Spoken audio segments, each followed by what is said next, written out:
This episode should be dedicated to Nicholas Dickhead. Wow. I It's like hereby dedicate this episode to Nicholas Dickhead. maybe the worst thing he said was he was saying, Nicholas, your name's Nicholas? How about Nicholas Dickhead? How about Nicholas Dipshit? I thought that maybe that was the worst part of it. I think a close friend or family member needs to chaperone Ric Flair when he's away from home. What are your thoughts on that? Well, he had family members there when he was away from home, and it didn't work. I mean, he was celebrating with his family, right? At one point, yeah, I thought he was. Yeah. So it's not. I don't think it's always easy to get somebody away from where they want to be. You know, if Flair wants to drink, he's going to drink. But I agree. You need to have somebody there to keep you out of trouble. From Ibsen, he says, did Brother Brucey drink Ric Flair under the table? Is that true or false? Speaking of rumor and Uh, innuendo. I have no idea. I don't know if he drank him on the table or not, but Bruce can hold his own. From Jason, I heard that a lot of times Rick would order the other people shots of vodka, but his glass would have water. And any truth to that? Well, I have no idea because every time I drank with Ric Flair, mine had liquor in it. So I don't know what Rick's had. I didn't test his, didn't check his. I just assumed he was there to have a good time. B40, Dr. Tom, between the Dallas Cowboys, the movie Urban Cowboy, and J.R. Ewing and Dallas, was Texas the center of the world in the late 70s and early 80s? Well, I know that in the 70s, the NWA named Houston the city of the 70s. At least that's what Paul Bosch said. He had the plaque on the wall, city of the 70s. So at one time, Texas was pretty hot. Are you a Cowboys fan? I'm an indifferent fan. I'm not I'm not a diehard Dallas Cowboys fan, but if they're playing somebody from up north, or then I'm gonna root for the Dallas Cowboys. Otherwise, I'm gonna go for the Houston Texans. Were you a fan of the TV show Dallas? No, I So didn't watch the not TV show Dallas. not a big J.R. Ewing fan. No, not really. I think JBL was though. I think that's pretty obvious.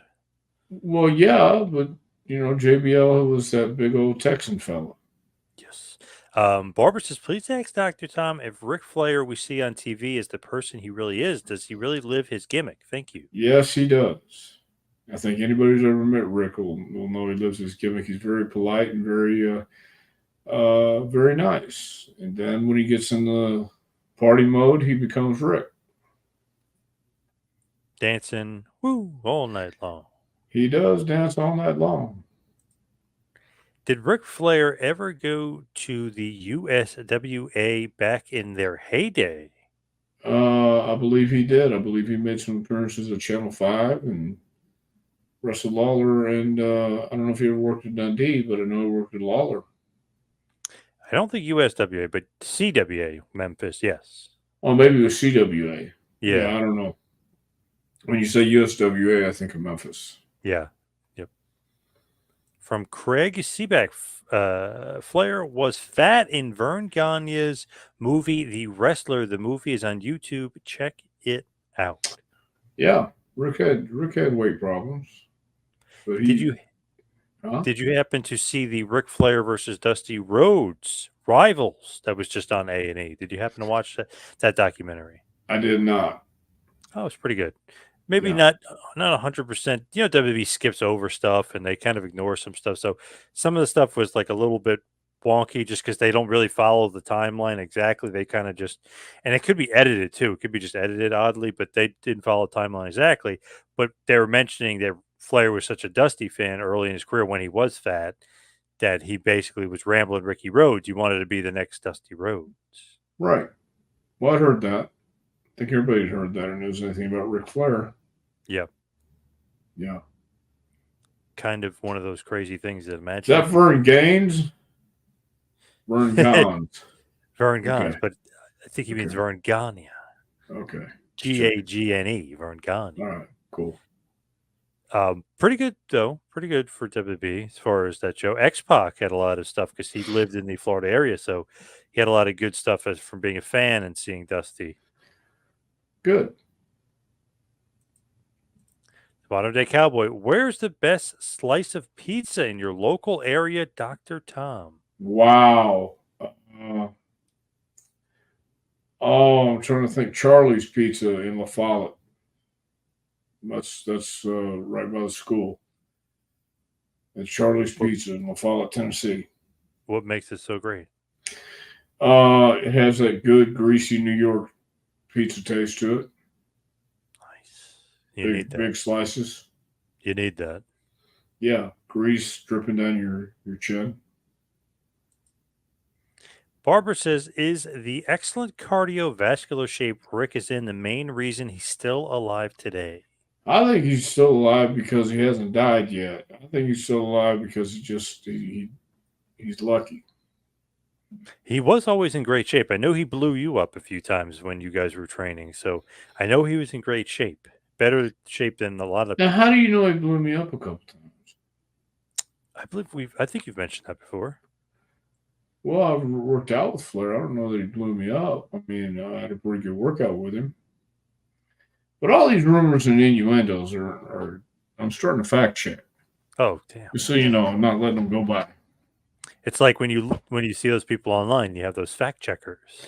Yes, I'm gonna fact check that shit because I don't think Ric Flair blew me up while we were training. I hung in there with him. Same thing with Mark Lewin. Oh, he was in great shape though, Flair. Cardio tremendous shape. Crazy. Yeah, Tremendous shape. Yeah. He may be immortal though, because I don't know if you can kill Flair. You know what I mean? He just seems like he's been through a lot, and the plane crash, everything. You can't kill this guy. Well, that's what I mean. It's I think he's got luck on his side. Your opinion back then, when you knew Flair had won the WWF Royal Rumble in 1992, winning the WWF World Heavyweight Championship, which was vacant. What were your thoughts on that? It made sense because it was Ric Flair and he's coming to WWF at that time, and yeah, it made sense. That's what I thought. I thought that was a good thing. Were you surprised at all, just because Vince usually doesn't, push the WCW NWA guys too much? No, I wasn't surprised because it's Flair. Flair kind of transcends wrestling and NWA, WWF, AWA. Anywhere he went, he'd be Ric Flair. And it's kind of hard to do anything except make him the world champion or make him the champion of whatever company he's in. I loved it. Might be the best Royal Rumble of all time. Were you backstage when HBK and Flair fought in 2008 in Ric Flair's retirement match, WrestleMania 24? Yes. Yes, it was. What did you think about it? Were you emotional at all? I don't know if I was emotional, but I thought it was a hell of a match. I thought it told a great story. Awesome match, for sure. Yeah, if that makes you emotional. Yeah, I thought it was great. Jason, is it possible the whole pizza incident was Ric Flair working everybody for attention, aka quote unquote living the gimmick? Question mark. Well, only Rick knows that for sure, so we can only assume. You know what happens when we assume. So, If he was though, it definitely worked because everybody covered it and it was all over the place. Everybody was talking about Flair. I don't know if that's the kind of attention he wanted because he True. apologized, didn't he? True. Yeah. Yeah. So, But maybe setting up a match with him and Nicholas Dipshit. So you never know. well, that's a good point. I mean, your headset covers most of it, but you got a great point. Yes. Yeah.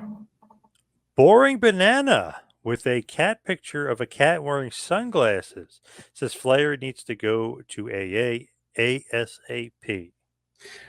I don't know that Rick would go because that's for quitters. Rick's not a quitter. Barbara said, I heard Rick wasn't supposed to drink anymore due to his health issues. Is he being careless? Hope he doesn't jeopardize his health. Well, I don't think Rick cares. I think Rick is here for a good time, not a long time.